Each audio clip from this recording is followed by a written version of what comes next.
Chapter 16. We slept most all day and started out at night, a little ways behind a monstrous long raft that was as long going by as a procession.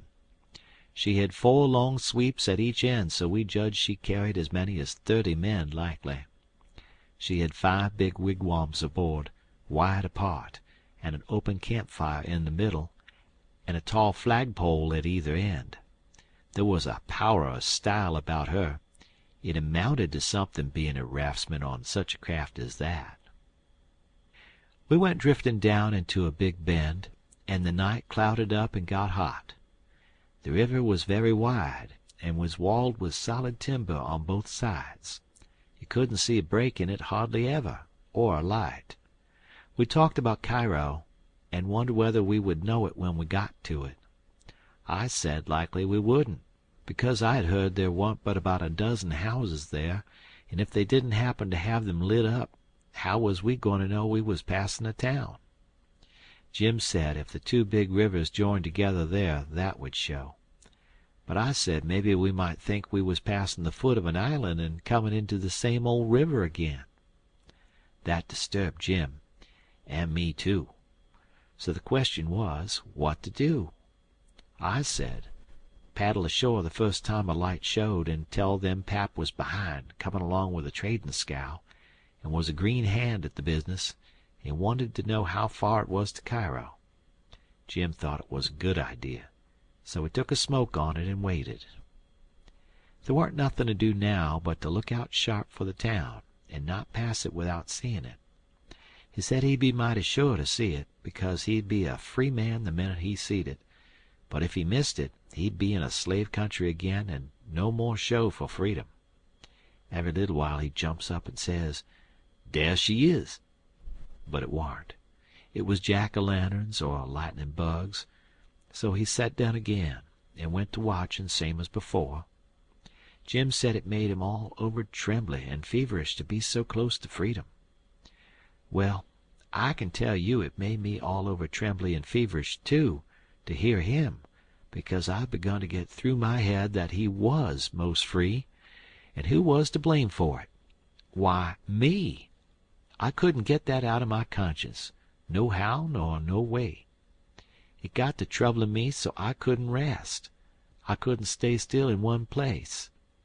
It hadn't ever come home to me before what this thing was that I was doing.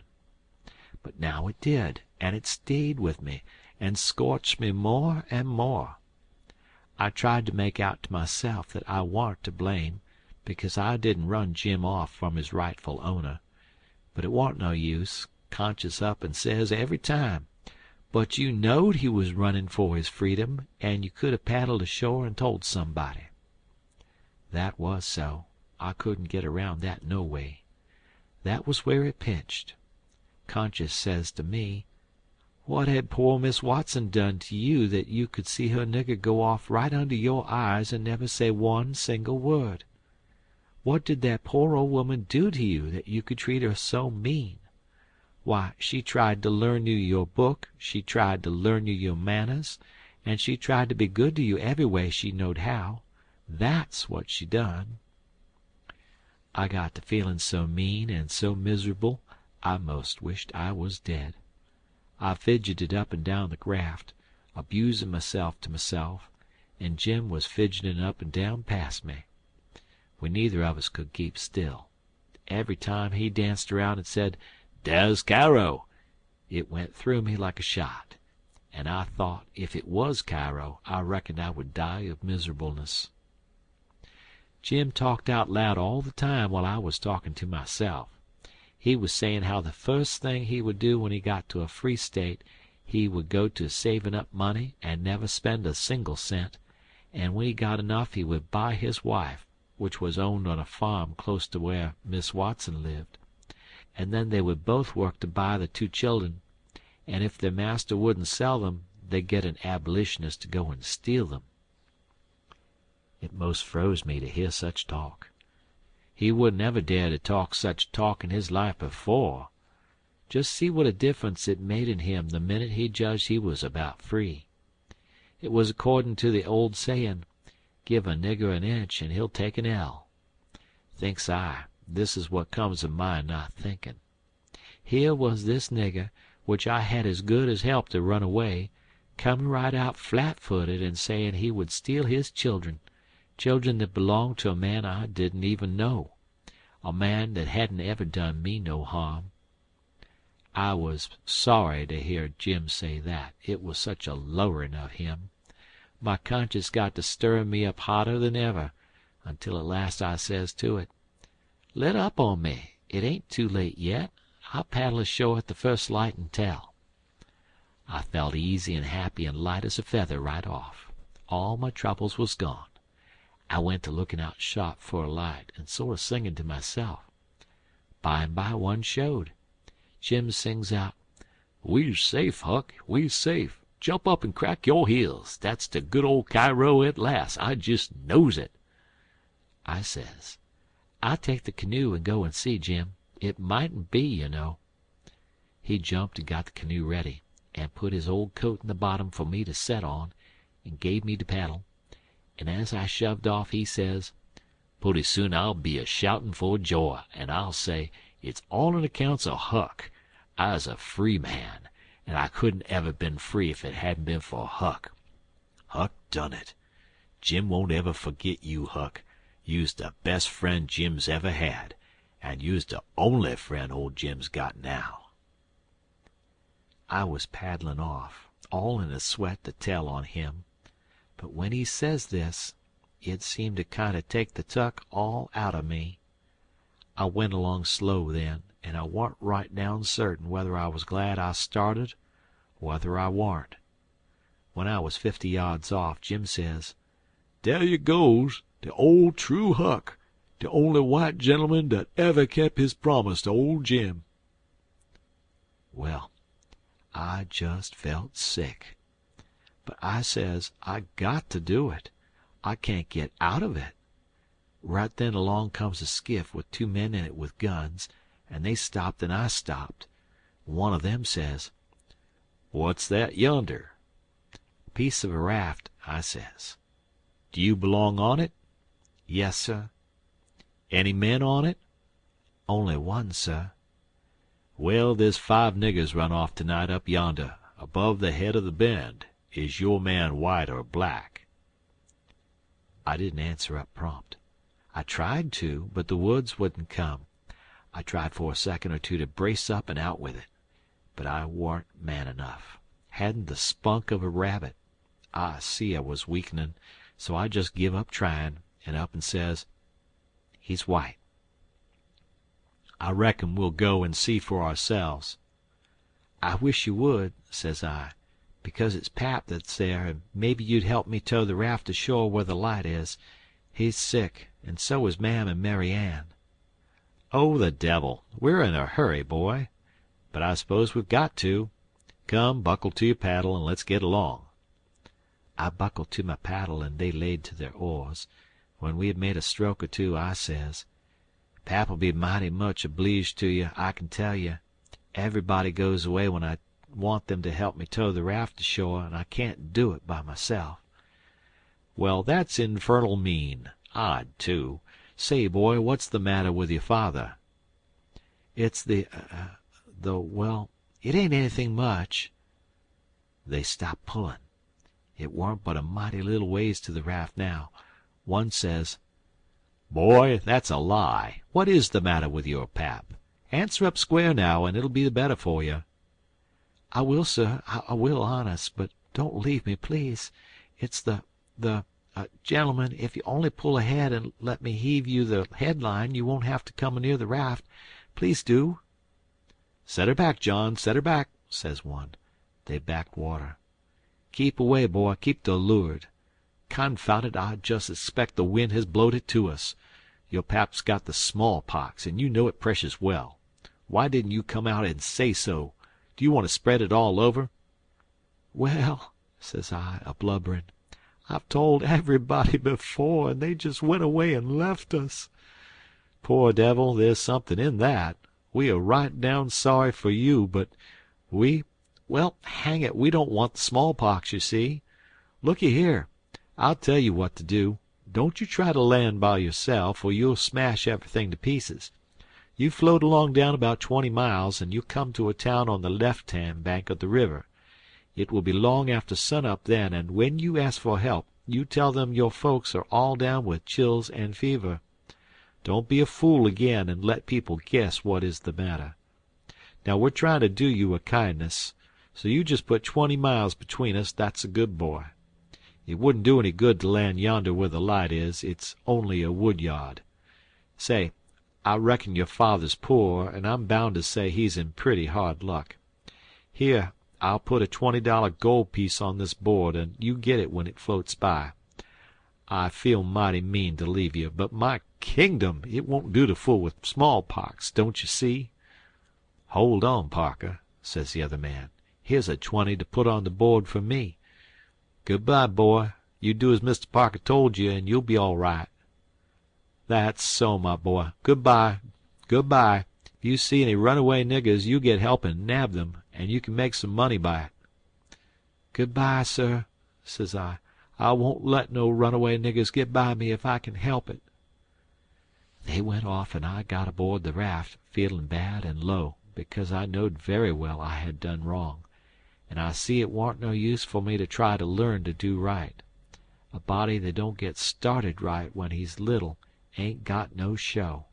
When the pinch comes, there ain't nothin' to back him up and keep him to his work, and so he gets beat. Then I thought a minute, and says to myself, hold on. S'pose you'd 'a done right and give Jim up, would you felt better than what you do now? No, says I. I'd feel bad. I'd feel just the same way I do now. Well then, says I, what's the use you learning to do right when it's troublesome to do right and ain't no trouble to do wrong, and the wages is just the same? I was stuck. I couldn't answer that.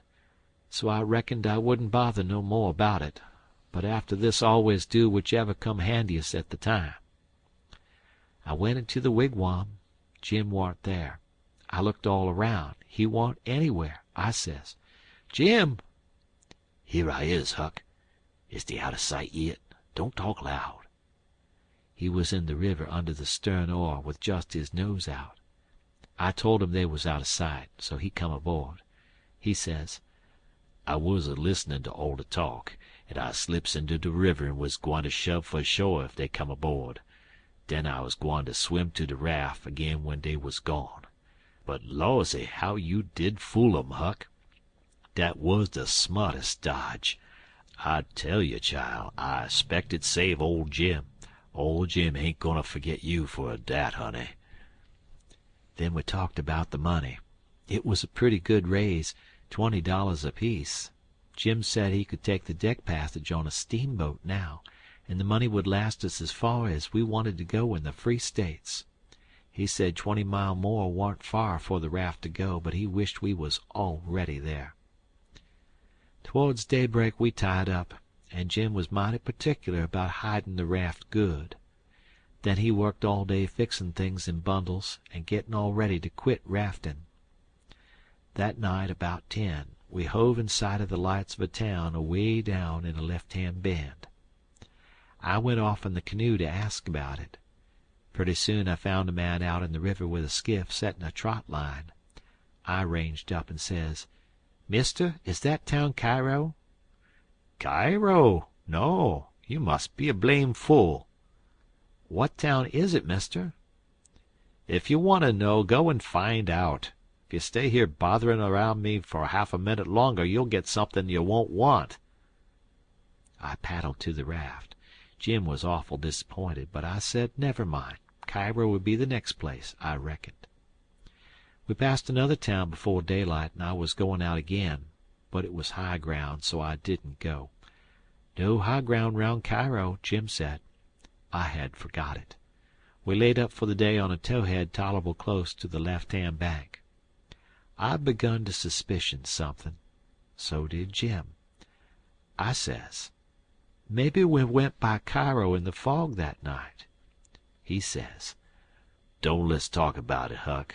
Po niggers can't have no luck. I allus 'spected that rattlesnake skin warn't done with its work. I wish I never seen that snakeskin, Jim. I do wish I never laid eyes on it." "It ain't your fault, Huck. You didn't know. Don't you blame yourself 'bout it." When it was daylight, here was the clear Ohio water inshore, sure enough, and outside was the old reg'lar muddy, so it was all up with Cairo. We talked it all over. It wouldn't do to take to the shore. We couldn't take the raft up the stream, of course.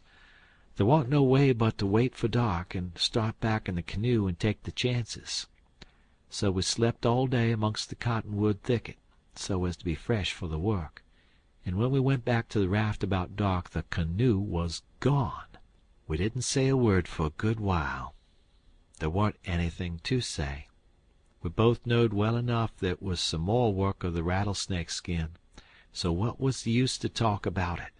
It would only look like we was finding fault, and that would be bound to fetch more bad luck, and keep on fetching it too, till we knowed enough to keep still. By and by we talked about what we better do, and found there wa'n't no way but just to go along down with the raft till we got a chance to buy a canoe to go back in. We weren't going to borrow it when there warn't anybody around, the way Pap would do, for that might set people after us. So we shoved out after dark on the raft. Anybody that don't believe yet that it's foolishness to handle a snakeskin, after all that snakeskin done for us, will believe it now if they read on and see what more it done for us. The place to buy canoes is off of rafts layin' up at shore. But we didn't see no rafts layin' up, so we went along durin' 3 hours and more. Well, the night got gray and ruther thick, which is the next meanest thing to fog. You can't tell the shape of the river, and you can't see no distance. It got to be very late and still, and then along comes a steamboat up the river. We lit the lantern, and judged she would see it. Upstream boats don't generally come close to us. They go out and follow the bars and hunt for easy water under the reefs. But nights like this they bull right up the channel against the whole river. We could hear her pounding along, but we didn't see her good till she was close. She aimed right for us. Often they do that and try to see how close they can come without touching. Sometimes the wheel bites off a sweep, and then the pilot sticks his head out and laughs and thinks he's mighty smart. Well, here she comes, and we said she was going to try and shave us, but she didn't seem to be shearing off a bit. She was a big one, and she was coming in a hurry, too, looking like a black cloud with rows of glowworms around it. But all of a sudden she bulged out, big and scary, with a long row of wide-open furnace doors shining like red-hot teeth, and her monstrous bows and guards hanging right above us. There was a yell at us, and a jingling of bells to stop the engines, a powwow of cussing, and whistling of steam, and as Jim went overboard on one side and I on the other, she come smashing straight through the raft. I dived, and I aimed to find the bottom, too, for a 30-foot wheel had got to go over me, and I wanted it to have plenty of room. I could always stay under water a minute. This time I reckon I stayed under a minute and a half. Then I bounced for the top in a hurry, for I was nearly bustin'.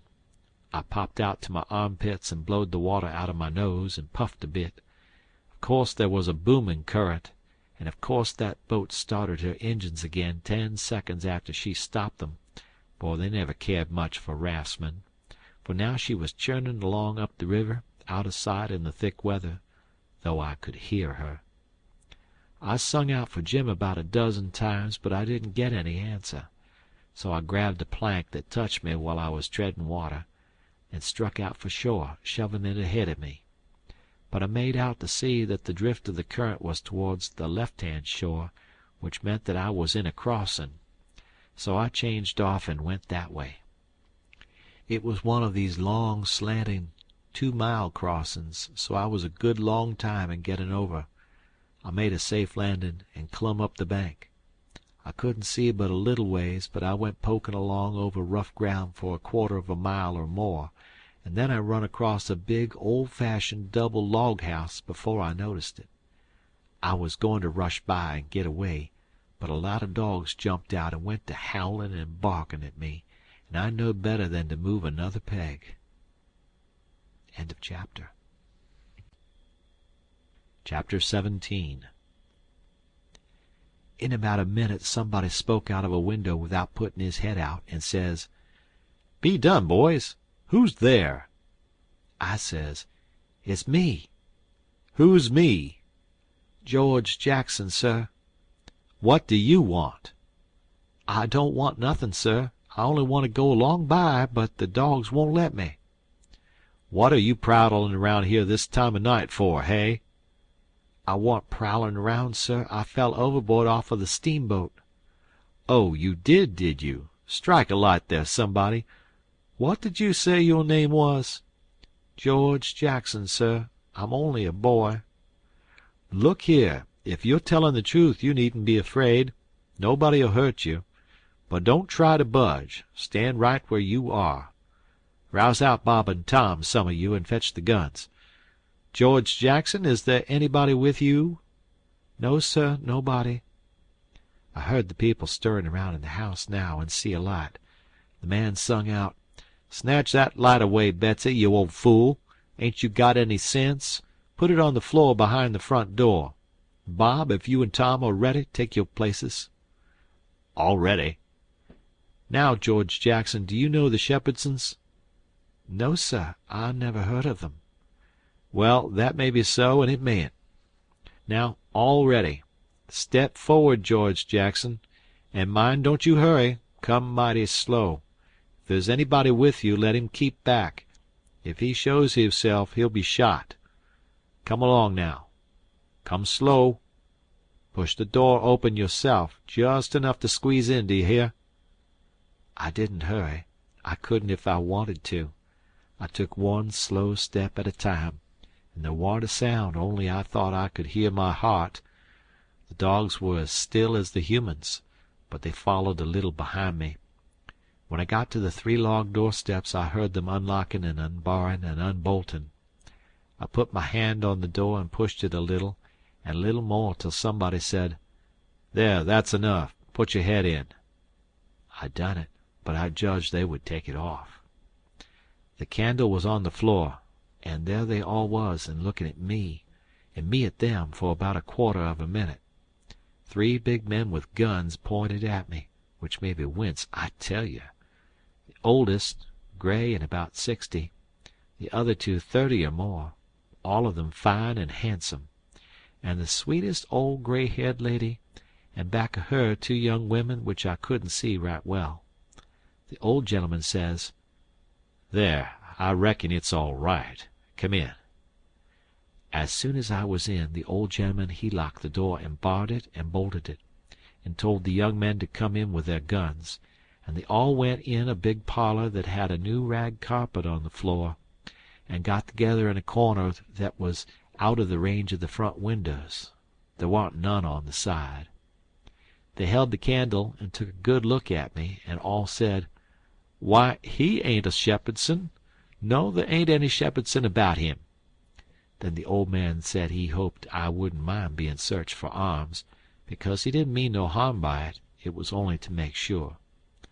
But he didn't pry into my pockets, but only felt outside with his hands, and said it was all right. He told me to make myself easy and at home, and tell me all about myself.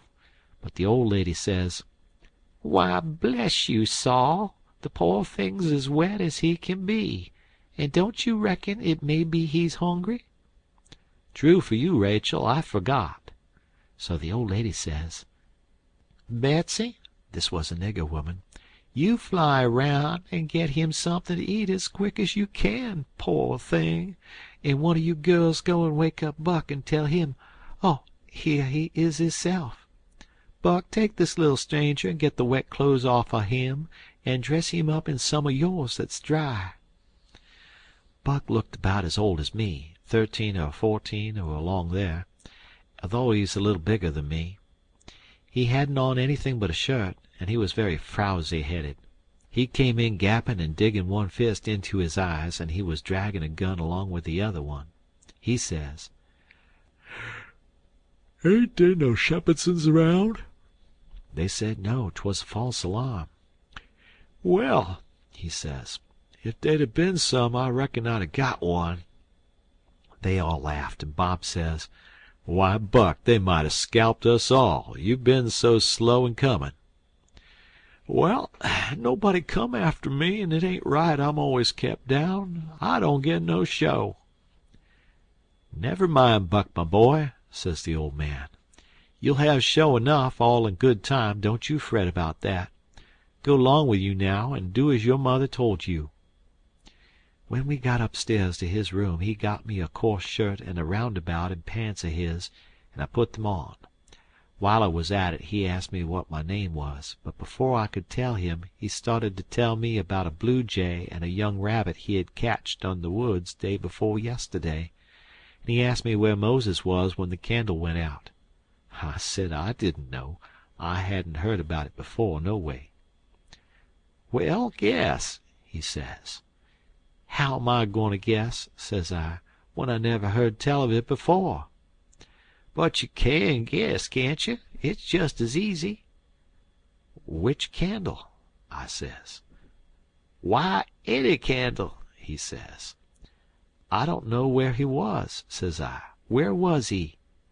"Why, he was in the dark, that's where he was." "Well, if you knowed where he was, what did you ask me for?" "Why, blame it, it's a riddle, don't you see? Say, how long are you goin' to stay there? You got to stay always.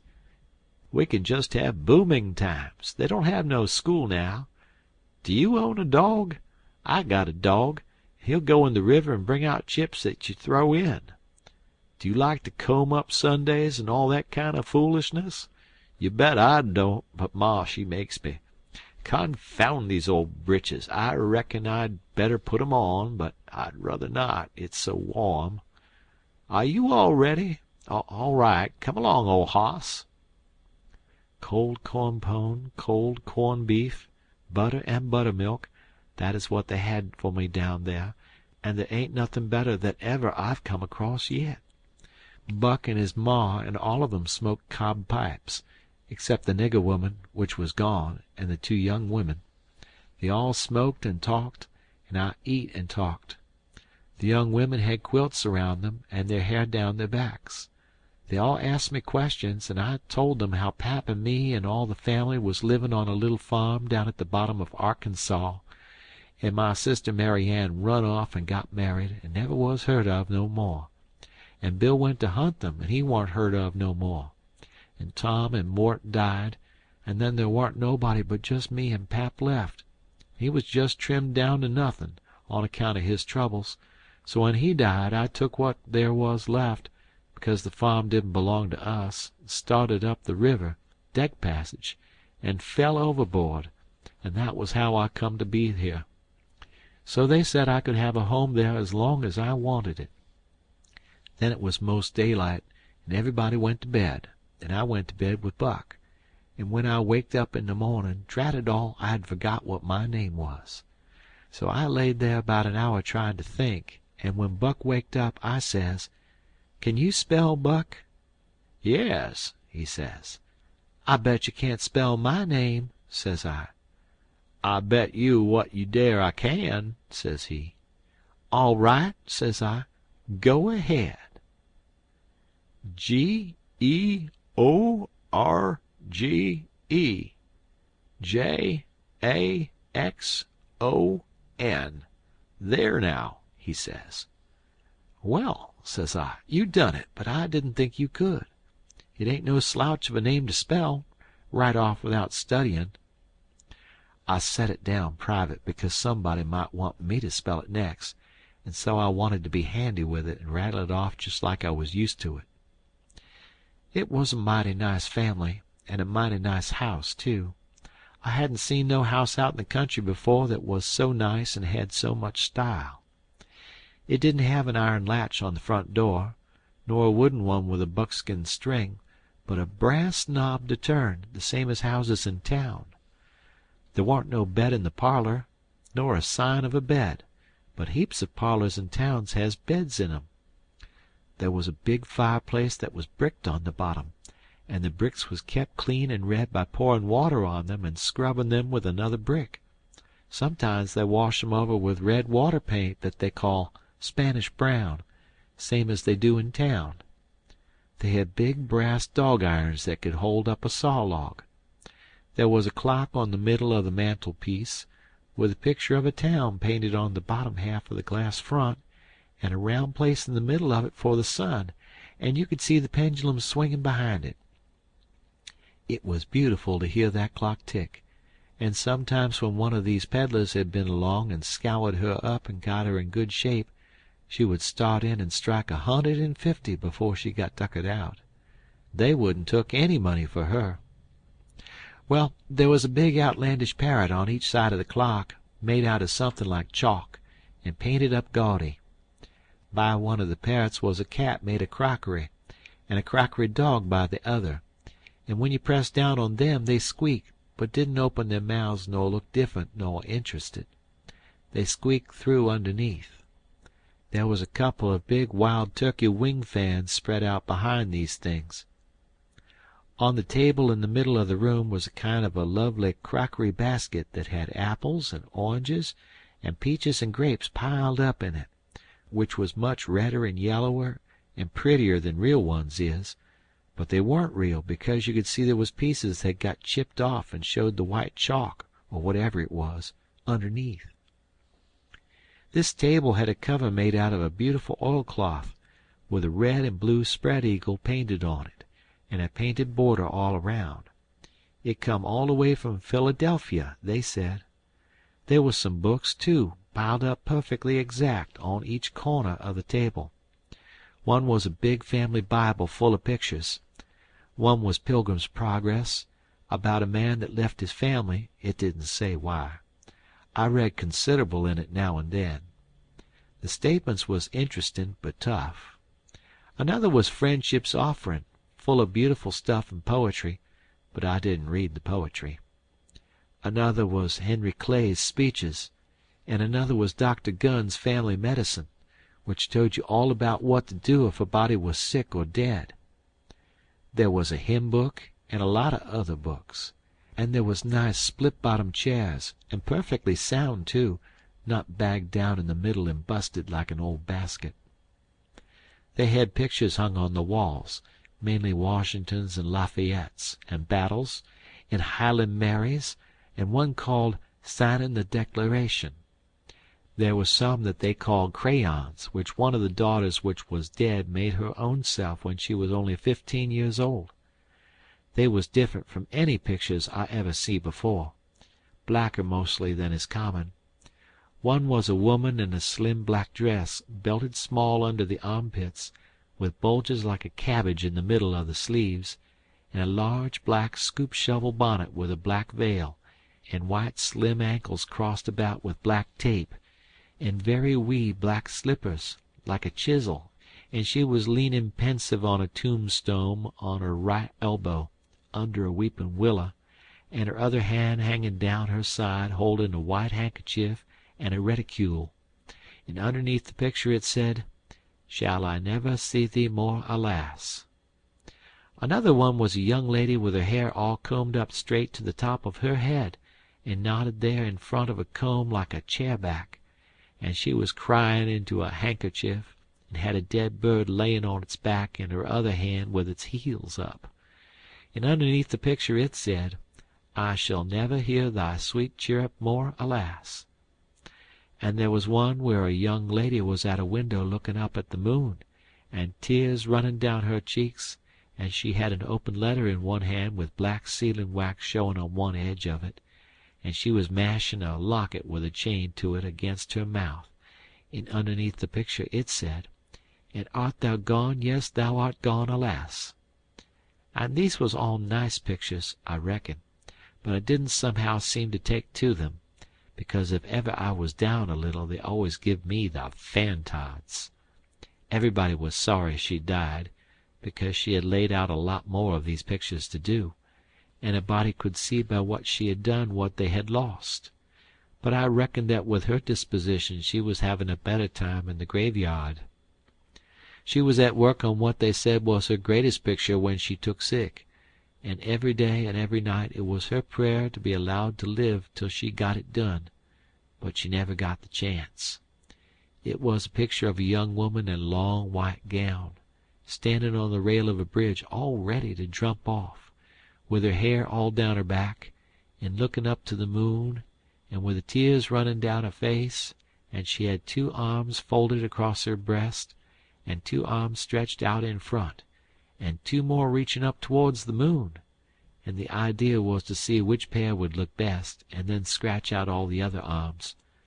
But, as I was saying, she died before she got her mind made up, and now they kept this picture over the head of the bed in her room, and every time her birthday come they hung flowers on it. Other times it was hid with a little curtain. The young woman in the picture had a kind of a nice, sweet face, but there was so many arms it made her look too spidery, seemed to me. This young girl kept a scrapbook while she was alive, and used to paste obituaries and accidents and cases of patient suffering in it out of the Presbyterian Observer, and write poetry after them out of her own head. It was very good poetry. This is what she wrote down about a boy by the name of Stephen Dowling Bots that fell down a well and was drowned. Ode to Stephen Dowling Bots, deceased. And did young Stephen sicken? And did young Stephen die?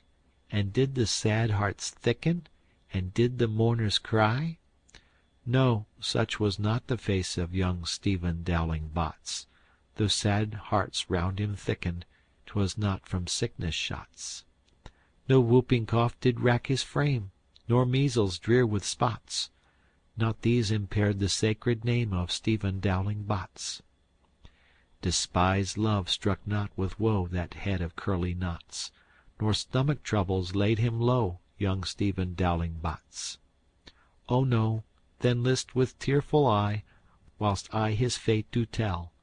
His soul did from this cold world fly, by falling down a well. They got him out and emptied him. Alas, it was too late. His spirit was gone for to sport aloft in the realms of the good and great. If Emmeline Grangerford could make poetry like that before she was 14, there ain't no telling what she could have done by and by. Buck said she could rattle off poetry like nothing. She didn't ever have to stop to think. He said she would slap down a line, and if she couldn't find anything to rhyme with it, would just scratch it out and slap down another one, and go ahead. She warn't particular. She could write about anything you choose to give her to write about, just so it was sadful. Every time a man died, or a woman died, or a child died, she would be on hand with her tribute before he was cold. She called them tributes. The neighbors said it was the doctor first, then Emmeline, then the undertaker. The undertaker never got in ahead of Emmeline but once, and then she hung fire on a rhyme for the dead person's name, which was Whistler. She warn't ever the same after that.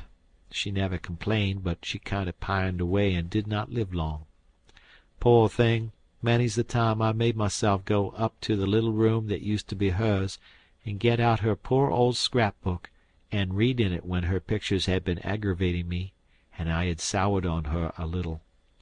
I liked all that family, dead ones and all, and weren't going to let anything come between us.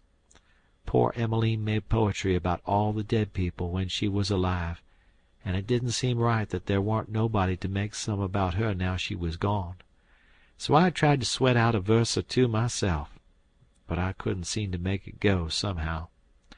They kept Emmeline's room trim and nice, and all the things fixed in it just the way she liked to have them when she was alive, and nobody ever slept there. The old lady took care of the room herself, though there was plenty of niggers, and she sewed there a good deal and read her Bible there mostly. Well, as I was going to say about the parlor, there was beautiful curtains on the windows, white, with pictures painted on them of castles with vines all down the walls, and cattle coming down to drink. There was a little old piano, too, that had tin pans in it, I reckon, and nothing was ever so lovely as to hear the young ladies sing "The Last Link is Broken," and play "The Battle of Prague" on it. The walls of all the rooms was plastered, and most had carpets on the floors, and the whole house was whitewashed on the outside. It was a double house, and the big open place betwixt them was roofed and floored, and sometimes the table was set there in the middle of the day, and it was a cool, comfortable place. Nothing couldn't be better, and warn't the cooking good, and just bushels of it too. End of chapter. Chapter 18. Colonel Grangerford was a gentleman, you see. He was a gentleman all over, and so was his family. He was well born, as the saying is, and that's worth as much in a man as it is in a horse, so the widow Douglas said, and nobody ever denied that she was of the first aristocracy in our town. And Pap he always said it too, though he warn't no more quality than a mud cat himself. Colonel Grangerford was very tall and very slim, and had a darkish, paly complexion, not a sign of red in it anywheres. He was clean-shaved every morning all over his thin face, and he had the thinnest kind of lips, and the thinnest kind of nostrils, and a high nose, and heavy eyebrows, and the blackest kind of eyes, sunk so deep back that they seemed like they was looking out of caverns at you, as you may say. His forehead was high, and his hair was black and straight and hung to his shoulders. His hands was long and thin, and every day of his life he put on a clean shirt and a full suit from head to foot, made out of linen so white it hurt your eyes to look at it. And on Sundays he wore a blue tailcoat with brass buttons on it. He carried a mahogany cane with a silver head to it. There warn't no frivolousness about him, not a bit, and he warn't ever loud. He was as kind as he could be. You could feel that, you know, and so you had confidence. Sometimes he smiled, and it was good to see. But when he straightened himself up like a liberty pole, and the lightning begun to flicker out from under his eyebrows, you wanted to climb a tree first and find out what the matter was afterwards. He didn't ever have to tell anybody to mind their manners. Everybody was always good-mannered where he was. Everybody loved to have him around, too. He was sunshine most always. I mean, he made it seem like good weather. When he turned into a cloud bank, it was awful dark for half a minute, and that was enough. There wouldn't nothing go wrong again for a week. When him and the old lady came down in the morning, all the family got up out of their chairs and gave them good day, and didn't sit down again till they had sat down. When Tom and Bob went to the sideboard where the decanter was, and mixed a glass of bitters and handed it to him, and he held it in his hand and waited till Tom's and Bob's was mixed, and then they bowed and said, "Our duty to you, sir and madam," and they bowed the least bit in the world and said thank you, and so they drank, all three, and Bob and Tom poured a spoonful of water on the sugar and the mite of whiskey or apple brandy in the bottom of their tumblers, and give it to me and Buck, and we drank to the old people too. Bob was the oldest and Tom next. Tall, beautiful men with very broad shoulders and brown faces, and long black hair and black eyes. They dressed in white linen from head to foot, like the old gentleman, and wore broad Panama hats. Then there was Miss Charlotte. She was 25, and tall and proud and grand, but as good as she could be when she warn't stirred up. But when she was, she had a look that would make you wilt in your tracks, like her father. She was beautiful. So was her sister, Miss Sophia, but it was a different kind. She was gentle and sweet like a dove, and she was only 20. Each person had their own nigger to wait on them, Buck too. My nigger had a monstrous easy time, because I warn't used to having anybody do anything for me, but Buck's was on the jump most of the time. This was all there was of the family now, but there used to be more. 3 sons, they got killed, and Emmeline that died. The old gentleman owned a lot of farms and over 100 niggers. Sometimes a stack of people would come there, horseback, from 10 or 15 mile around, and stay 5 or 6 days, and have such junketings round about and on the river, and dances and picnics in the woods daytimes, and balls at the house nights. These people was mostly kinfolks of the family. The men brought their guns with them. It was a handsome lot of quality, I tell you. There was another clan of aristocracy around there, 5 or 6 families, mostly of the name of Shepherdson. They was as high-toned and well-born and rich and grand as the tribe of Grangerfords. The Shepherdsons and Grangerfords used the same steamboat landing, which was about 2 mile above our house. So sometimes when I went up there with a lot of our folks, I used to see a lot of the Shepherdsons there on their fine horses. One day Buck and me was away out in the woods hunting, and heard a horse coming. We was crossing the road. Buck says, "Quick, jump for the woods." We done it, and then peeped down the woods through the leaves. Pretty soon a splendid young man come galloping down the road, setting his horse easy and looking like a soldier. He had his gun across his pommel. I had seen him before. It was young Harney Shepherdson. I heard Buck's gun go off at my ear, and Harney's hat tumbled off from his head. He grabbed his gun and rode straight to the place where we was hid. But we didn't wait. We started through the woods on a run. The woods weren't thick, so I looked over my shoulder to dodge the bullet, and twice I seen Harney cover Buck with his gun. And then he rode away the way he come. To get his hat, I reckon, but I couldn't see. We never stopped running till we got home. The old gentleman's eyes blazed a minute. 'Twas pleasure mainly, I judged.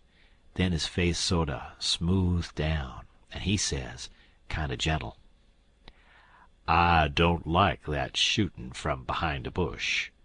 Why didn't you step into the road, my boy?" "The Shepherdsons don't, father. They always take advantage."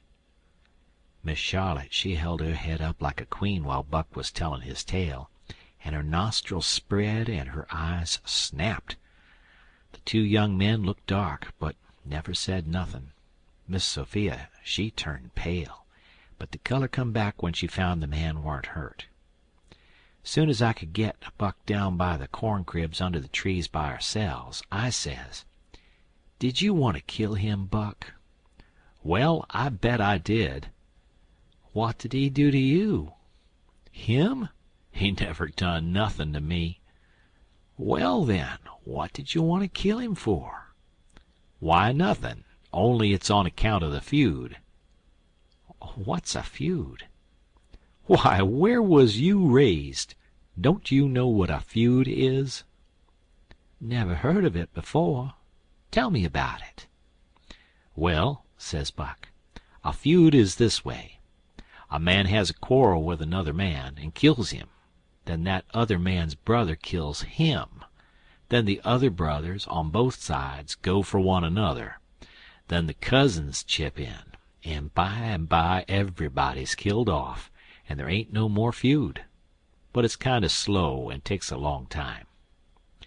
"Has this one been going on long, Buck?" "Well, I should reckon. It started 30 year ago, or somewheres along there. There was trouble 'bout something, and then a lawsuit to settle it, and the suit went agin one of the men, and so he up and shot the man that won the suit, which he would naturally do, of course. Anybody would." "What was the trouble about, Buck? Land?" "I reckon maybe. I don't know." "Well, who done the shooting? Was it a Grangerford or a Shepherdson?" "Laws, how do I know? It was so long ago." "Don't anybody know?" "Oh, yes, Pa knows, I reckon, and some of the other old people, but they don't know now what the row was about in the first place." "Has there been many killed, Buck?" "Yes, right smart chance of funerals, but they don't always kill. Paul's got a few buckshot in him, but he don't mind it 'cause he don't weigh much. Anyway, Bob's been carved up some with a bowie, and Tom's been hurt once or twice." "Has anybody been killed this year, Buck?" "Yes, we got one, and they got one. 'Bout 3 months ago my cousin Bud, 14-year-old, was riding through the woods on the other side of the river, and didn't have no weapon with him, which was blame foolishness, and in a lonesome place he hears a horse a comin' behind him, and sees old Baldy Shepherdson a-linking after him with his gun in his hand and his white hair a-flying in the wind. And 'stead of jumping off and taking to the brush, Bud 'lowed he could outrun him. So they had it, nip and tug, for 5 mile or more, the old man a-gainin' all the time. So at last Bud seen it warn't any use, so he stopped and faced around so as to have the bullet holes in front, you know, and the old man he rode up and shot him down. But he didn't get much chance to enjoy his luck, for inside of a week our folks laid him out. I reckon that old man was a coward, Buck. I reckon he warn't a coward, not by blame sight. There ain't a coward amongst them Shepherdsons, not a one. And there ain't no cowards amongst the Grangerfords either. Why, that old man kep up his end in a fight one day for half an hour against 3 Grangerfords, and come out winner. They was all a horseback. He lit off of his horse and got behind a little wood pile, and kep his horse before him to stop the bullets. But the Grangerfords stayed on their horses, and capered around the old man, and peppered away at him, and he peppered away at them. Him and his horse both went home pretty leaky and crippled, but the Grangerfords had to be fetched home, and one of 'em was dead, and another died the next day. No, sir, if a body's out hunting for cowards, he don't want to fool away any time amongst them Shepherdsons, because they don't breed any of that kind. Next Sunday we all went to church, about 3 mile, everybody a horseback. The men took their guns along, so did Buck, and kept them between their knees or stood them handy against the wall. The Shepherdsons done the same.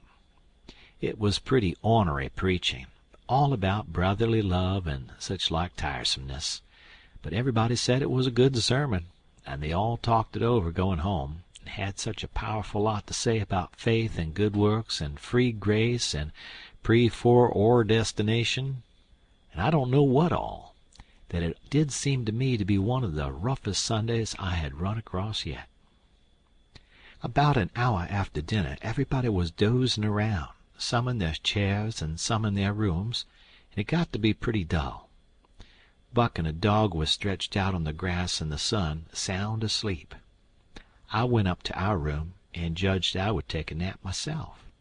I found that sweet Miss Sophia standing in her door, which was next to ours, and she took me in her room and shut the door very soft, and asked me if I liked her, and I said I did. And she asked me if I would do something for her and not tell anybody, and I said I would. Then she said she'd forgot her Testament and left it in the seat at church between 2 other books, and would I slip out quiet and go there and fetch it to her, and not say nothing to nobody. I said I would. So I slid out and slipped off up the road, and there warn't anybody at the church, except maybe a hog or 2, for there warn't any lock on the door, and hogs likes a punchin' floor in summertime because it's cool. If you notice, most folks don't go to church only when they've got to, but a hog is different. Says I to myself, something's up. It ain't natural for a girl to be in such a sweat about a Testament. So I give it a shake, and out drops a little piece of paper with 2:30 wrote on it with a pencil. I ransacked it, but I couldn't find anything else. I couldn't make anything out of that, so I put the paper in the book again, and when I got home and upstairs there was Miss Sophia in her door waiting for me. She pulled me in and shut the door. Then she looked in the Testament till she found the paper, and as soon as she read it she looked glad, and before a body could think she grabbed me and give me a squeeze, and said I was the best boy in the world and not to tell anybody. She was mighty red in the face for a minute, and her eyes lighted up, and it made her powerful pretty. I was a good deal astonished, but when I got my breath I asked her what the paper was about, and she asked me if I'd read it. I said no, and she asked me if I could read writing, and I told her no, only coarse hand. And then she said the paper warn't anything but a bookmark to keep her place, and I might go and play now. I went off down the river, studying over this thing. Pretty soon I noticed that my nigger was following along behind. When we was out of sight of the house, he looked back and around a second, and then comes a running and says, "Mars George, if you come down into the swamp, I'll show you a whole stack of water moccasins." Thinks I, that's mighty curious. He said that yesterday. He ought to know a body don't love water moccasins enough to go around hunting for them. What is he up to anyway? So I says, "All right, trot ahead." I followed a half a mile. Then he struck out over the swamp and waded ankle deep as much as another half mile. We come to a little flat piece of land which was dry and very thick with trees and bushes and vines, and he says, "You shove right in there just a few steps, Mars George. That's where they is. I'd seen 'em before. I don't care to see 'em no more." Then he slopped right along and went away, and pretty soon the trees hid him. I poked into the place a ways and come to a little open patch as big as a bedroom, all hung around with vines, and found a man layin' there asleep, and by jings, it was my old Jim. I waked him up, and I reckoned it was going to be a grand surprise to him to see me again, but it warn't. He nearly cried, he was so glad, but he warn't surprised. Said he swum along behind me that night and heard me yell every time, but dasn't answer, because he didn't want nobody to pick him up and take him into slavery again. Says he, "I got hurt a little and couldn't swim fast, so I was a considerable ways behind you towards the last. When you landed, I reckoned I could catch up with you on the land, 'dout having to shout at you, but when I see that house, I begin to go slow.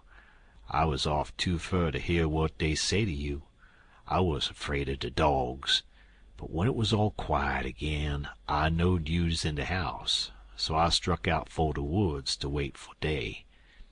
Early in the mornin' some of the niggers come along, gwine to the fields, and they took me and showed me dis place, where the dogs can't track me on accounts of the water, and they brings me truck to eat every night, and tells me how you's a-getting along." "Why didn't you tell my Jack to fetch me here sooner, Jim?" "Well, 'twarn't no use to disturb you, Huck, till we could do somethin'.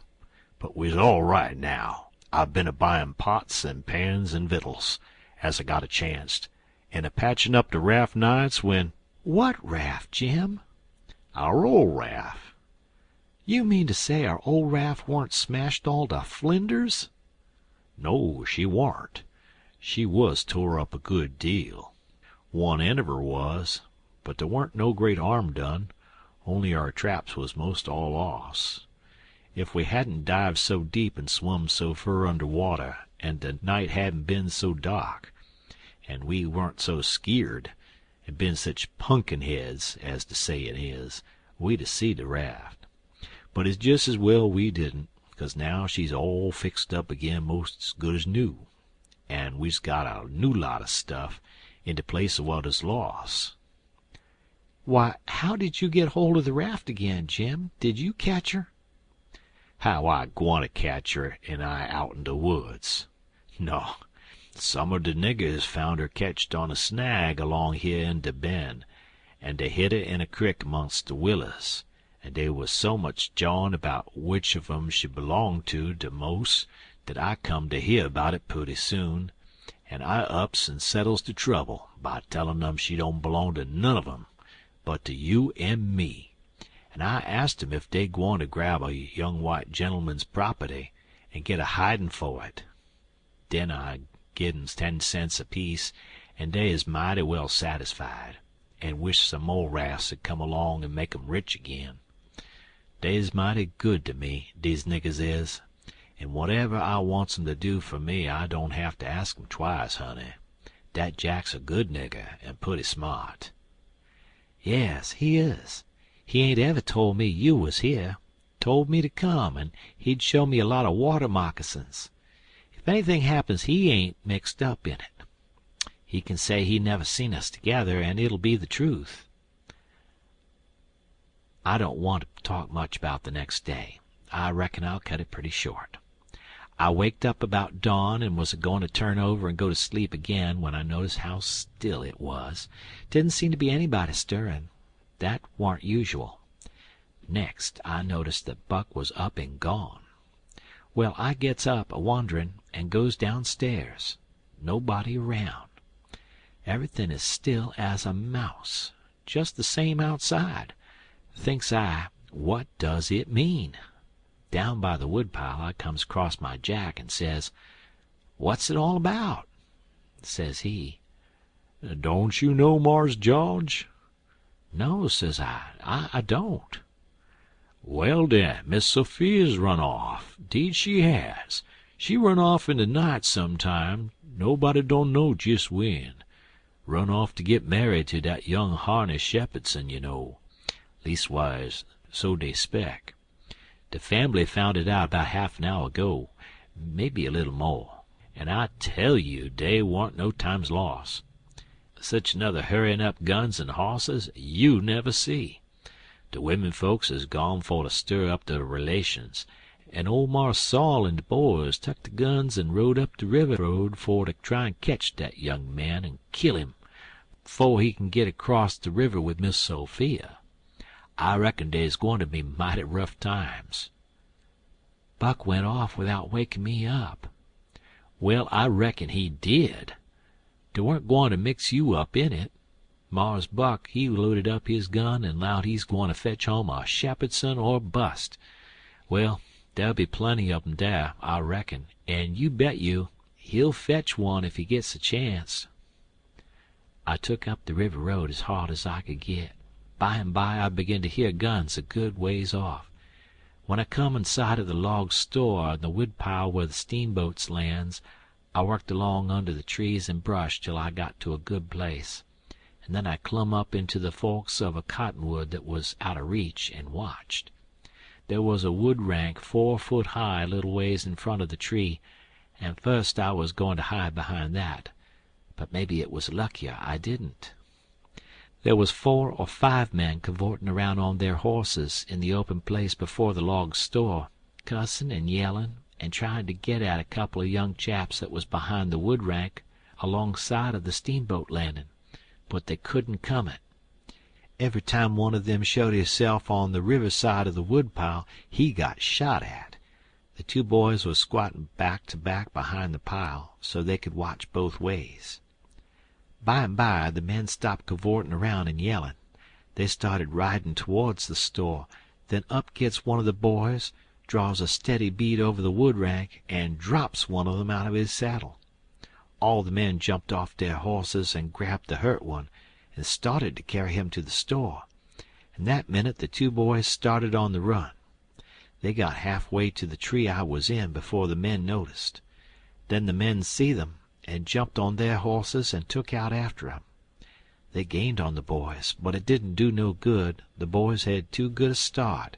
They got to the woodpile that was in front of my tree, and slipped in behind it, and so they had the bulge on the men again. One of the boys was Buck, and the other was a slim young chap about 19 years old. The men ripped around a while and then rode away.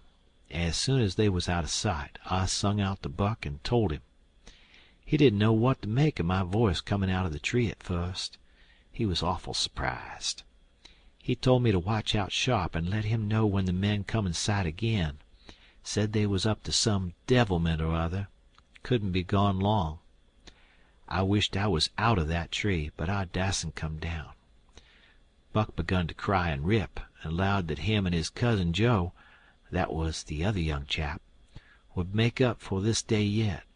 He said his father and his 2 brothers was killed, and 2 or 3 of the enemy. Said the Shepherdsons laid for them in ambush. Buck said his father and brothers ought to have waited for their relations. The Shepherdsons was too strong for them. I asked him what was become of young Harney and Miss Sophia. He said they got across the river and was safe. I was glad of that. But the way Buck did take on, because he didn't manage to kill Harney that day he shot at him, I ain't ever heard anything like it. All of a sudden, bang, bang, bang, goes 3 or 4 guns. The men had slipped around through the woods and come in from behind without their horses. The boys jumped for the river, both of them hurt, and as they swum down the current the men run along the bank shooting at them and singing out, Kill them! Kill them!" Made me so sick I most fell out of the tree. I ain't a going to tell all that happened. It would make me sick again if I was to do that. I wished I hadn't ever come ashore that night to see such things. I ain't ever going to get shut of them. Lots of times I dream about them. I stayed in the tree till it begun to get dark, afraid to come down. Sometimes I heard guns away off in the woods, and twice I seen little gangs of men gallop past the log store with guns, so I reckoned the trouble was still a-going on. I was mighty downhearted, so I made up my mind I wouldn't ever go near that house again, because I reckoned I was to blame somehow. I judged that that piece of paper meant that Miss Sophia was to meet Harness somewheres at 2:30 and run off. And I judged I ought to told her father about that paper and the curious way she acted, and then maybe he would 'a locked her up, and this awful mess wouldn't ever happened.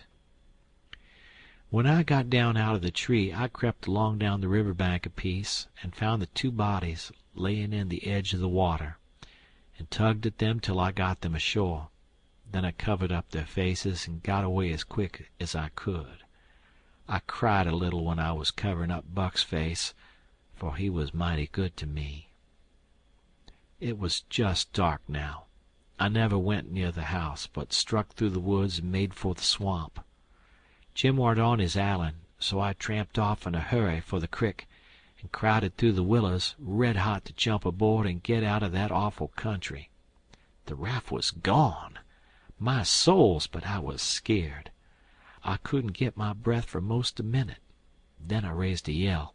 A voice not 25 foot from me says, "Good land, that you, honey? Don't make no noise." It was Jim's voice. Nothing ever sounded so good before. I run along the bank a piece and got aboard, and Jim he grabbed me and hugged me, he was so glad to see me. He says, "Laws bless you, child, I was right down sure you's dead again. Jack's been here. He say he reckon you's been shot, 'cause you didn't come home no more, and I's just this minute a-startin' the raft down towards the mouth of the crick, so as be all ready for to shove out and leave soon as Jack comes again and tells me for certain you is dead. Lawsy, I's mighty glad to get you back again, honey." I says, "All right, that's mighty good. They won't find me, and they'll think I've been killed and floated down the river. There's something up there that'll help them think so. So don't you lose no time, Jim, but just shove off for the big water as fast as ever you can." I never felt easy till the raft was 2 mile below there and out in the middle of the Mississippi. Then we hung up our signal lantern and judged that we was free and safe once more. I hadn't had a bite to eat since yesterday, so Jim he got out some corn dodgers and buttermilk, and pork and cabbage and greens. There ain't nothing in the world so good when it's cooked right. And whilst I eat my supper we talked and had a good time. I was powerful glad to get away from the feuds, and so was Jim to get away from the swamp. We said there warn't no home like a raft after all. Other places do seem so cramped up and smothery, but a raft don't. You feel mighty free and easy and comfortable on a raft. End of chapter. Chapter 19. 2 or 3 days and nights went by. I reckon I might say they swum by. They slid along so quiet and smooth and lovely. Here's the way we put in the time. It was a monstrous big river down there, sometimes 1.5 miles wide. We run nights and laid up and hid daytimes. Soon as night was most gone we stopped navigating and tied up, nearly always in the dead water under a towhead, and then cut young cottonwoods and willows and hid the raft with them. Then we set out the lines. Next we slid into the river and had a swim so as to freshen up and cool off. Then we sat down on the sandy bottom where the water was about knee-deep and watched the daylight come. Not a sound anywheres. Perfectly still. just like the whole world was asleep. Only sometimes the bullfrog a-cluttering, maybe. The first thing to see, looking away over the water, was a kind of dull line. That was the woods on the other side. You couldn't make nothing else out. Then a pale place in the sky, then more paleness spreading around. Then the river softened up away off, and weren't black any more, but gray. You could see little dark spots drifting along ever so far away, trading scows and such things, and long black streaks, rafts. Sometimes you could hear a sweep squeaking, or jumbled up voices, it was so still, and sounds come so far. And by you could see a streak on the water which you know by the look of the streak that there's a snag there in the swift current which breaks on it and makes that streak look that way. And you see the mist curl up off of the water, and the east reddens up, and the river, and you make out a log cabin in the edge of the woods, away on the bank on the other side of the river, being a wood yard likely, and piled by them cheats so you can throw a dog through it anywheres. Then the nice breeze springs up and comes fanning you from over there, so cool and fresh and sweet to smell on account of the woods and the flowers. But sometimes not that way, because they've left dead fish laying around, gars and such, and they do get pretty rank. And next you got the full day, and everything smiling in the sun, and the songbirds just going it. A little smoke couldn't be noticed now, so we would take some fish off of the lines and cook up a hot breakfast. And afterwards we would watch the lonesomeness of the river, and kind of lazy along, and by lazy off to sleep. Wake up by and look to see what done it, and maybe see a steamboat coughing along upstream, so far off towards the other side you couldn't tell nothing about her, only whether she was a stern wheel or a side wheel. Then for about an hour there wouldn't be nothing to hear nor nothing to see, just solid lonesomeness. Next you'd see a raft sliding by, away off yonder, and maybe a galoot on it chopping, because they're most always doing it on a raft. You'd see the axe flash and come down. You don't hear nothing. You see that axe go up again, and by the time it's above the man's head, then you hear the ka-chunk. It took all that time to come over the water. So we would put in the day, lazying around, listening to the stillness. Once there was a thick fog, and the rafts and things that went by was beating tin pans so the steamboats wouldn't run over them. A scow or a raft went by so close we could hear them talking and cussing and laughing. Heard them plain, but we couldn't see no sign of them. It made you feel crawly. It was like spirits carrying on that way in the air. Jim said he believed it was spirits, but I says, no, spirits wouldn't say, "Dern the dern fog." Soon as it was night out, we shoved. When we got her out to about the middle, we let her alone and let her float wherever the current wanted her to. Then we lit the pipes and dangled our legs in the water and talked about all kinds of things. We was always naked, day and night, whenever the mosquitoes would let us. The new clothes Buck's folks made for me was too good to be comfortable, and besides I didn't go much on clothes nohow. Sometimes we'd have that whole river all to ourselves for the longest time. Yonder was the banks and the islands across the water, and maybe a spark, which was a candle in a cabin window.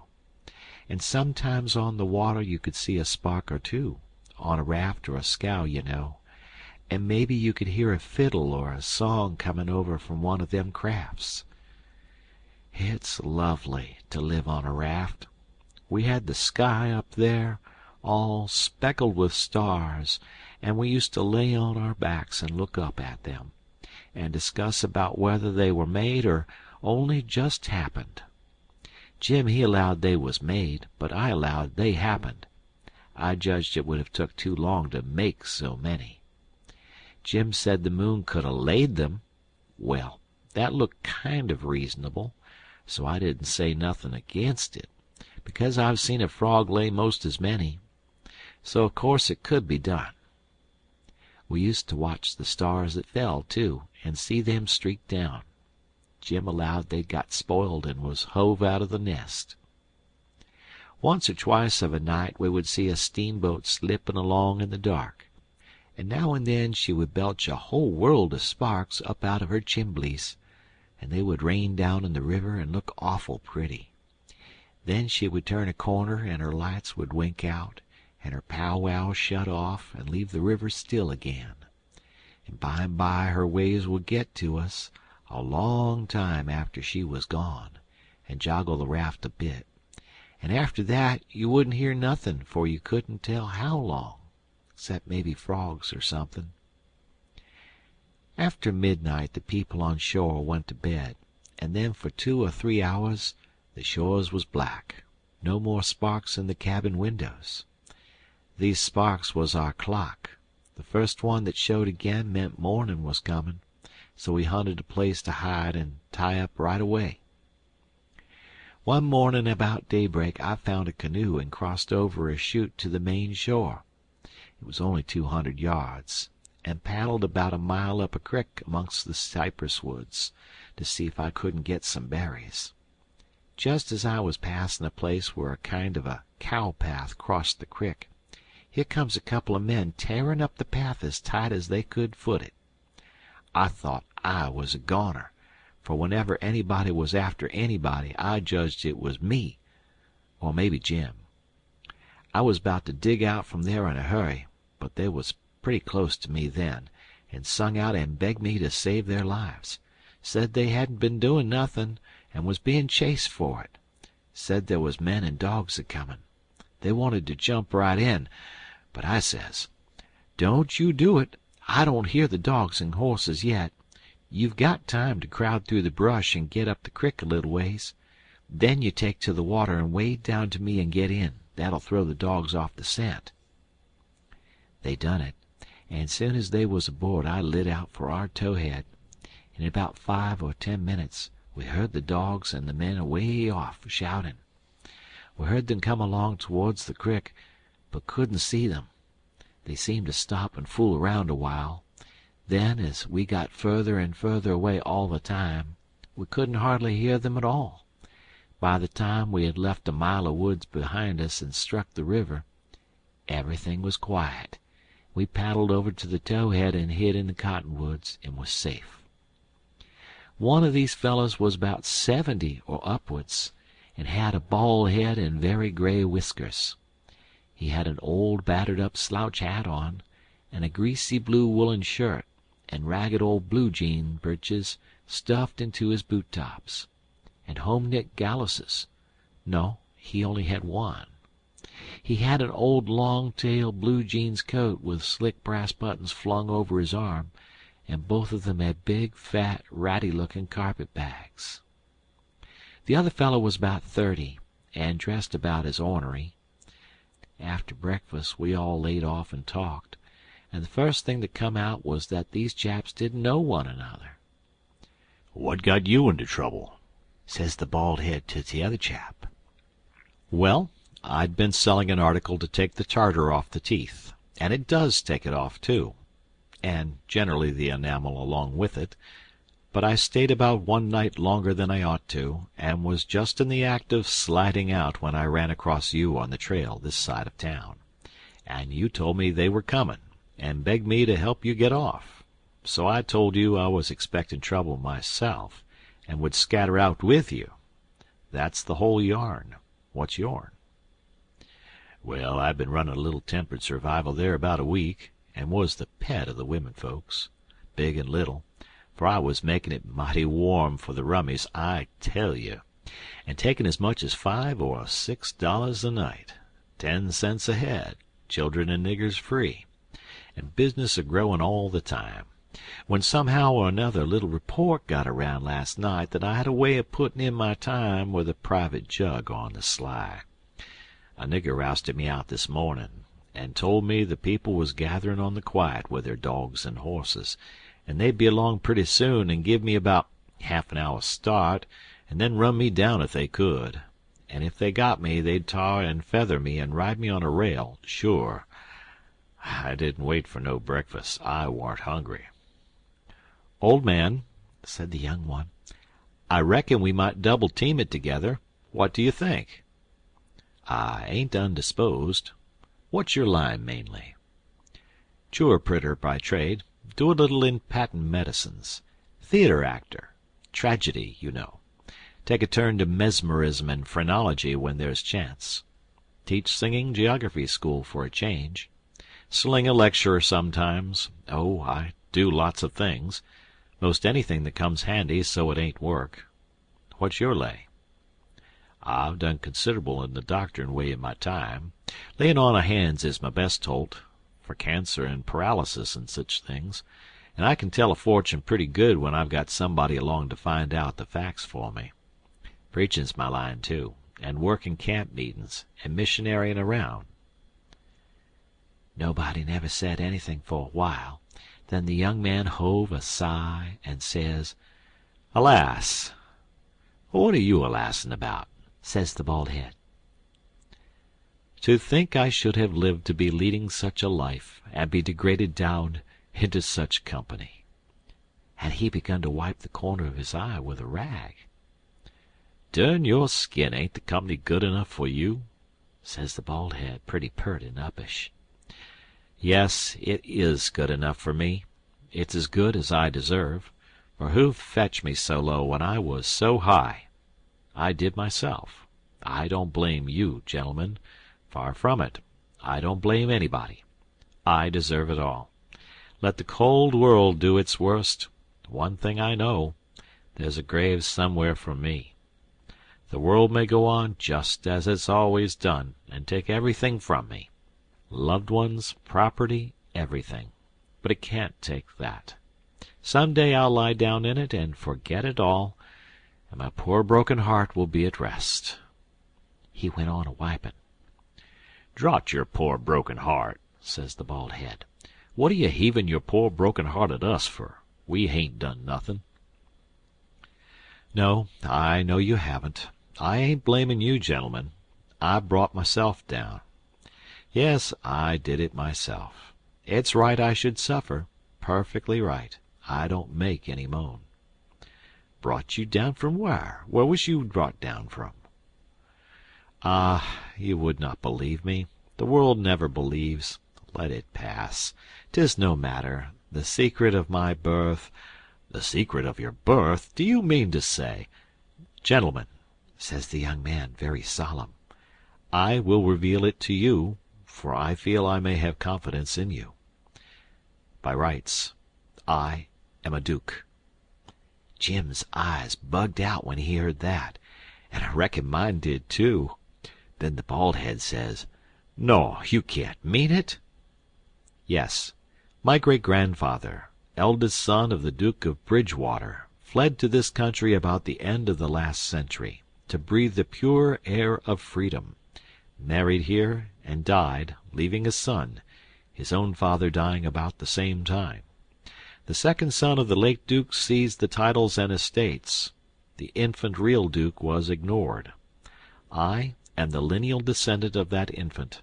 I am the rightful Duke of Bridgewater, and here I am, forlorn, torn from my high estate, hunted of men, despised by the cold world, ragged, worn, heartbroken, and degraded to the companionship of felons on a raft." Jim pitied him ever so much, and so did I. We tried to comfort him, but he said it warn't much use. He couldn't be much comforted. Said if we was a mind to acknowledge him, that would do him more good than most anything else. So he said we would, if he would tell us how.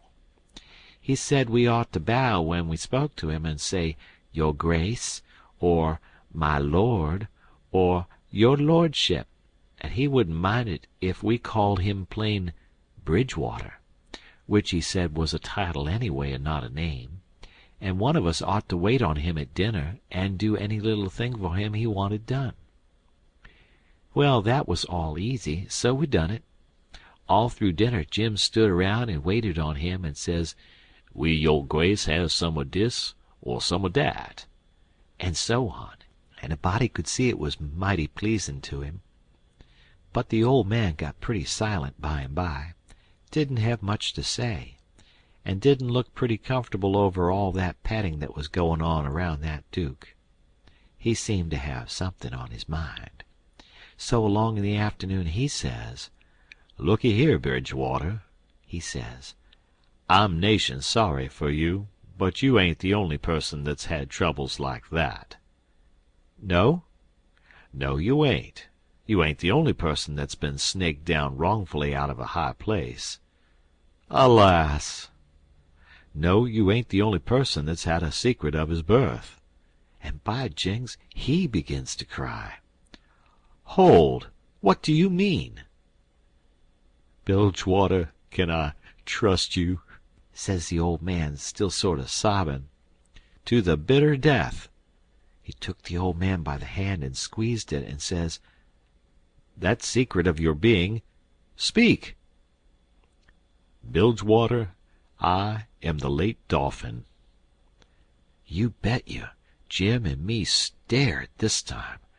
Then the Duke says, "You are what?" "Yes, my friend, it is too true. Your eyes is looking at this very moment at the poor, disappeared Dauphin, Louis XVII, son of Louis XVI and Mary Antoinette." "You? At your age? No! You mean you're the late Charlemagne? You must be 600 or 700 years old at the very least." "Trouble has done it, Bilgewater. Trouble has done it. Trouble has brung these gray hairs and this premature balditude. Yes, gentlemen, you see before you, in blue jeans and misery, the wandering, exiled, trampled on and suffering rightful King of France."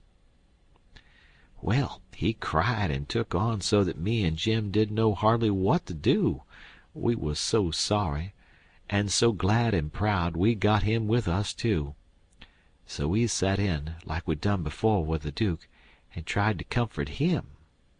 But he said it warn't no use. Nothin' but to be dead and done with it all could do him any good, though he said it often made him feel easier and better for a while if people treated him according to his rights, and got down on one knee to speak to him, and always called him Your Majesty, and waited on him first at meals, and didn't set down in his presence till he asked them. So Jim and me set to majestying him, and doing this and that and the other for him, and standing up till he told us we might set down. This done him heaps o' good, and so he got cheerful and comfortable. But the Duke kind o' soured on him, and didn't look a bit satisfied with the way things was going.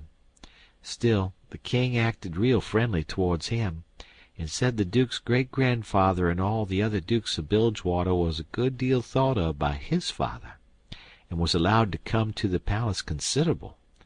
But the Duke stayed huffy a good while, till by and by the king says, "Like as not we got to be together a blame long time on this here raft, Bilgewater, and so what's the use o' your being sour?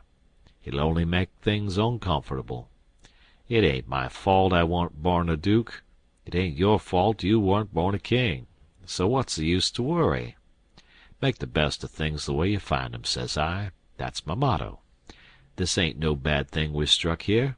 Plenty grub and an easy life. Come, give us your hand, Duke, and let's all be friends." The Duke done it, and Jim and me was pretty glad to see it. It took away all the uncomfortableness, and we felt mighty good over it, because it would have been a miserable business to have any unfriendliness on the raft. For what you want above all things on a raft is for everybody to be satisfied and feel right and kind towards the others. It didn't take me long to make up my mind that these liars weren't no kings nor dukes at all, but just low-down humbugs and frauds. But I never said nothin', never let on, kept it to myself. It's the best way. Then you don't have no quarrels, and don't get into no trouble. If they wanted us to call them kings and dukes, I hadn't no objections, long as it would keep peace in the family, and it weren't no use to tell Jim, so I didn't tell him. If I never learned anything else out of Pap, I learnt that the best way to get along with his kind of people is to let them have their own way. End of chapter. Chapter 20. They asked us considerable many questions, wanted to know what we covered up the raft that way for, and laid by in the daytime instead of running. Was Jim a runaway nigger? Says I, goodness sakes, would a runaway nigger run south? No, they allowed he wouldn't. I had to account for things some way, so I says, my folks was living in Pike County in Missouri, where I was born, and they all died off but me and Pa and my brother Ike. Pa, he 'lowed he'd break up and go down and live with Uncle Ben, who's got a little one-horse place on the river, 44 mile below Orleans. Pa was pretty poor and had some debts, so when he'd squared up there warn't nothin' left but $16 and our nigger Jim. That warn't enough to take us 1,400 mile, deck passage nor no other way. Well, when the river rose, Pa had a streak o' luck one day. He ketched this piece of a raft, so we reckoned we'd go down to Orleans on it. Pa's luck didn't hold out. A steamboat run over the forward quarter of the raft one night, and we all went overboard and dove under the wheel. Jim and me come up all right, but Pa was drunk, and Ike was only 4 years old, so they never come up no more. Well, for the next day or two we had considerable trouble, because people was always comin' out in skiffs and trying to take Jim away from me, saying they believed he was a runaway nigger. We don't run daytimes no more now. Nights, they don't bother us. The Duke says, leave me alone to cipher out a way so we can run in the daytime if we want to. I'll think the thing over. I'll invent a plan that'll fix it. We'll let it alone for today, because of course we don't want to go by that town yonder in daylight. It mightn't be healthy. Towards night it begun to darken up and look like rain. The heat lightning was squirting around low down in the sky, and the leaves was beginning to shiver. It was going to be pretty ugly, it was easy to see that. So the Duke and the King went to overhauling our wigwam to see what the beds was like. My bed was a straw tick better than Jim's, which was a corn shuck tick, and there always cobs around about in a shuck tick, and they poke into you and hurt. And when you roll over, the dry shucks sound like you was rolling over in a pile of dead leaves. It makes such a rustling that you wake up. Well, the Duke allowed he would take my bed, but the King allowed he wouldn't. He says, I should have reckoned the difference in rank would have suggested to you that a corn shuck bed warn't just fitting for me to sleep on. Your Grace'll take the shuck bed yourself. Jim and me was in a sweat again for a minute, being afraid there was going to be some more trouble amongst them. So we was pretty glad when the Duke says, 'Tis my fate to be always ground into the mire under the iron heel of oppression. Misfortune has broken my once haughty spirit. I yield, I submit. 'Tis my fate. I am alone in the world. Let me suffer. Can bear it. We got away as soon as it was good and dark. The King told us to stand well out towards the middle of the river, and not show a light till we got a long ways below the town. We come in sight of the little bunch of lights by and by. That was the town, you know, and slid by about a half a mile out all right. When we was 3/4 of a mile below, we hoisted up our signal lantern, and about 10 o'clock it came on to rain and blow and thunder and lightning like everything. So the King told us to both stay on watch till the weather got better. Then him and the Duke crawled into the wigwam and turned in for the night. It was my watch below till 12, but I wouldn't have turned in anyway if I'd had a bed, because a body don't see such a storm as that every day in the week, not by a long sight. My souls, how the wind did scream along! And every second or two there come a glare that lit up the white caps for a half a mile around, and you'd see the islands looking dusty through the rain, and the trees thrashing around in the wind, Then comes a whack, bum bum bumble bum bum bum bum, and the thunder would go rumbling and grumbling away and quit, and then rip comes another flash and another sacco de lodger. The waves most washed me off the raft sometimes, but I hadn't any clothes on and didn't mind. We didn't have no trouble about snags. The lightning was glaring and flittering around so constant that we could see them plenty soon enough to throw her head this way or that and miss them. I had the middle watch, you know, but I was pretty sleepy by that time, so Jim he said he could stand the first half of it for me. He was always mighty good that way, Jim was. I crawled into the wigwam, but the king and the duke had their legs sprawled around so there warn't no show for me, so I laid outside.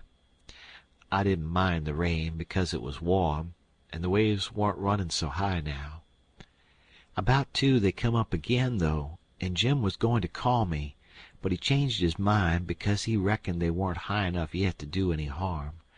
But he was mistaken about that, for pretty soon all of a sudden along comes a regular ripper and washed me overboard. It most killed Jim a-laughing. He was the easiest nigger to laugh that ever was, anyway. I took the watch, and Jim he laid down and snored away, and by and by the storm let up for good and all, and the first cabin light that showed I rousted him out, and we slid the raft into hiding quarters for the day. The king got out an old ratty deck of cards after breakfast, and him and the duke played 7-up a while, 5 cents a game. Then they got tired of it and allowed they would lay out a campaign, as they called it. The duke went down into his carpet-bag and fetched up a lot of little printed bills and read them aloud.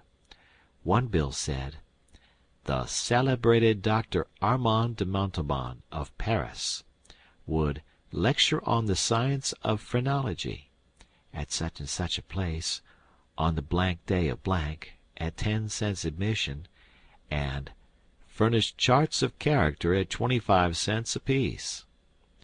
The duke said that was him. In another bill he was the world-renowned Shakespearean tragedian, Garrick the Younger, of Drury Lane, London. In other bills he had a lot of other names and done other wonderful things, like finding water and gold with a divining rod, dissipating witch spells, and so on. By and by he says, "But the histrionic muse is the darlin'. Have you ever trod the boards, royalty?" "No," says the king. "You shall then, before you're 3 days older, fallen grandeur," says the duke. "The first good town we come to we'll hire a hall and do the sword fight in Richard III, and the balcony scene in Romeo and Juliet. How does that strike you?" "I'm in up to the hub for anything that will pay, Bilgewater, but you see I don't know nothin' about play actin', and hain't ever seen much of it. I was too small when Pap used to have 'em at the palace. Do you reckon you can learn me?" "Easy." "All right. I'm just a-freezin' for something fresh, anyway. Let's commence right away." So the duke he told him all about who Romeo was and who Juliet was, and said he was used to being Romeo, so the king could be Juliet. "But if Juliet's such a young gal, Duke, my peeled head and my white whiskers is going to look uncommon odd on her, maybe." "No, don't you worry. These country jakes won't ever think of that. Besides, you know, you'll be in costume, and that makes all the difference in the world. Juliet's in a balcony, enjoying the moonlight before she goes to bed, and she's got on her nightgown and a ruffled nightcap. Here are the costumes for the parts." He got out 2 or 3 curtain calico suits, which he said was medieval armor for Richard III and the other chap, and a long white cotton nightshirt and a ruffled nightcap to match. The king was satisfied, so the duke got out his book and read the parts over in the most splendid spread-eagle way, prancing around and acting at the same time to show how it had got to be done. Then he give the book to the king and told him to get his part by heart. There was a little one-horse town about 3 mile down the bend, and after dinner the Duke said he had ciphered out his idea about how to run in daylight without it being dangersome for Jim. So he allowed he would go down to the town and fix that thing. The king allowed he would go too and see if he couldn't strike something. We was out of coffee, so Jim said I better go along with them in the canoe and get some. When we got there wa'n't nobody stirring, streets empty, and perfectly dead and still, like Sunday. We found a sick nigger sunning himself in the backyard, and he said everybody that wa'n't too young or too sick or too old was gone to camp meeting about 2 mile back in the woods. The king got the directions and allowed he'd go and work that camp meeting for all it was worth, and I might go too. The Duke said that what he was after was a printing office. We found it, a little bit of a concern, up over a carpenter shop. Carpenters and printers all gone to the meeting, and no doors locked.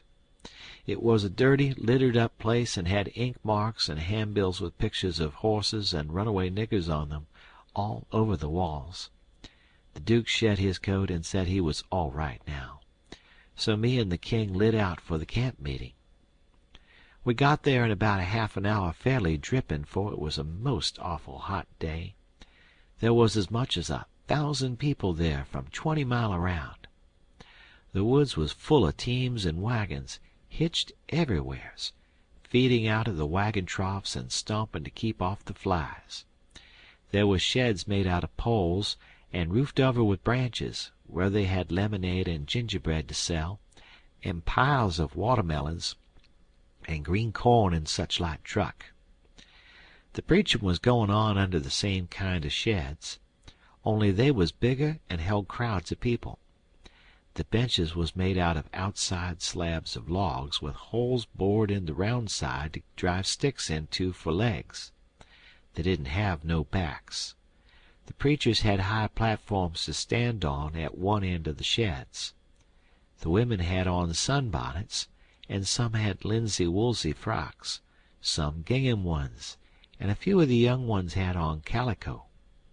Some of the young men were barefooted, and some of the children didn't have any clothes on but just a tow-linen shirt. Some of the old women was knitting, and some of the young folks was courting on the sly. The first shed we come to, the preacher was lining out a hymn. He lined out 2 lines, everybody sung it, and it was kind of grand to hear it. There was so many of them, and they done it in such a rousing way. Then he lined out 2 more for them to sing, and so on. The people woke up more and more and sung louder and louder, and towards the end some begun to groan and some begun to shout. Then the preacher begun to preach, and begun in earnest too, and went weaving first to one side of the platform and then the other, and then a-leaning down over the front of it, with his arms and his body going all the time, and shouting his words out with all his might. And every now and then he would hold up his Bible and spread it open, and kind of pass it around this way and that, shouting, "It's the brazen serpent in the wilderness. Look upon it and live." And people would shout out, "Glory! Amen!" And so he went on, and the people groaning and crying and saying amen. "Oh, come to the mourner's bench, come black with sin, amen. Come sick and sore, amen. Come lame and halt and blind, amen. Come poor and needy, sunk in shame, amen. Come all that's worn and soiled and suffering, come with a broken spirit, come with a contrite heart, come in your rags and sin and dirt. The waters that cleanse is free, the door of heaven stands open. Oh, enter in and be at rest. Amen. Glory, glory, hallelujah." And so on. You couldn't make out what the preacher said any more, on account of the shouting and crying. Folks got up everywheres in the crowd, and worked their way just by main strength to the mourner's bench, with the tears running down their faces. And when all the mourners had got up there to the front benches in a crowd, they sung and shouted and flung themselves down on the straw just crazy and wild. Well, the first I knowed the king got a-goin', and you could hear him over everybody. And next he went a-chargin' up onto the platform, and the preacher he begged him to speak to the people. And he done it. He told them he was a pirate. Been a pirate for 30 years out in the Indian Ocean, and his crew was thinned out considerable last spring in a fight, and he was home now to take out some fresh men.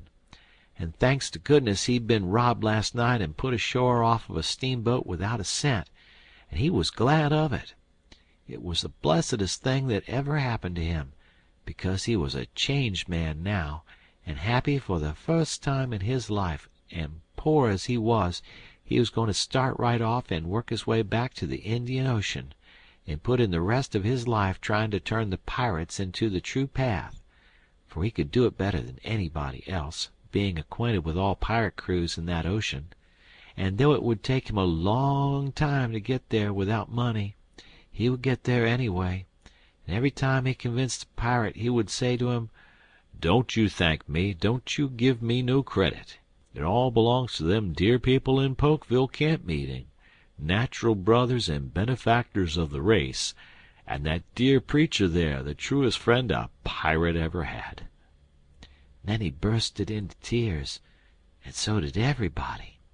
Then somebody sings out, "Take up a collection for 'em, take up a collection." Well, half a dozen made a jump to do it, but somebody sings out, "Let him pass the hat around." Then everybody said it, the preacher too. So the king went all through the crowd with his hat, swabbing his eyes, and blessing the people and praising them, and thanking them for being so good to the poor pirates away off there. And every little while the prettiest kind of girls, with the tears running down their cheeks, would up and ask him would he let them kiss him for to remember him by, and he always done it, and some of them he hugged and kissed as many as 5 or 6 times. And he was invited to stay a week, and everybody wanted him to live in their houses, and said they'd think it was an honor. But he said, as this was the last day of the camp meeting, he couldn't do no good, and besides, he was in a sweat to get to the Indian Ocean right off and go to work on the pirates. When we got back to the raft and he come to count up, he found he had collected $87.75, and then he had fetched away a 3-gallon jug of whiskey too, that he found under a wagon when he was starting home through the woods. The king said, take it all around, it laid over any day he'd ever put in the missionarying line. He said it warn't no use talking. Heathens don't amount to shucks alongside of pirates to work a camp meeting with. The Duke was thinking he'd been doing pretty well till the king come to show up, but after that he didn't think so much. He had set up and printed off 2 little jobs for farmers in that printing office, horse bills, and took the money, $4. And he had got in $10 worth of advertisements for the paper, which he said he would put in for $4 if they would pay in advance. So they done it. The price of the paper was $2 a year, but he took in 3 subscriptions for half $1 apiece on condition of them paying him in advance. They was going to pay in cordwood and onions as usual, but he said he had just bought the concern and knocked down the price as low as he could afford it, and was going to run it for cash. He set up a little piece of poetry which he made hisself out of his own head, 3 verses, kind of sweet and saddish. The name of it was "Yes, Crush, Cold World, This Breaking Heart," and he left that all set up and ready to print in the paper, and didn't charge nothing for it. Well, he took in $9.50, and said he'd done a pretty square day's work for it. Then he showed us another little job he printed and hadn't charged for, because it was for us. It had a picture of a runaway nigger with a bundle on a stick over his shoulder, and $200 reward under it. The reading was all about Jim, and just described him to a dot. It said he run away from St. Jack's plantation, 40 mile below New Orleans, last winter, and likely went north, and whoever would catch him and send him back he could have the reward and expenses. "Now," says the Duke, "after tonight we can run in the daytime if we want to. Whenever we see anybody coming we can tie Jim hand and foot with a rope and lay him in the wigwam and show this handbill and say we captured him up the river, and we're too poor to travel on a steamboat, so we got this little raft on credit from our friends and are going down to get the reward. Handcuffs and chains would look still better on Jim, but it wouldn't go well with the story of us being so poor. Too much like jewelry. Ropes are the correct thing. We must preserve the unities, as we say on the boards." We all said the Duke was pretty smart, and there couldn't be no trouble about running daytimes. We judged we could make miles enough the night to get out of the reach of the powwow we reckoned the Duke's work in the printing office was going to make in that little town. Then we could boom right along if we wanted to. We laid low and kept still, and never shoved out till nearly 10 o'clock. Then we slid by, pretty wide away from the town, and didn't hoist our lantern till we was clear out of sight of it. When Jim called me to take the watch at 4 in the morning, he says, "Huck, does you reckon we gwine to run across any more kings on this trip?" "No," I says, "I reckon not." "Well," says he, "that's all right, den. I don't mind 1 or 2 kings, but that's enough. Dis one's powerful drunk, and the Duke ain't much better." I found Jim had been trying to get him to talk French, so he could hear what it was like, but he said he had been in this country so long and had so much trouble, he'd forgot it. End of chapter.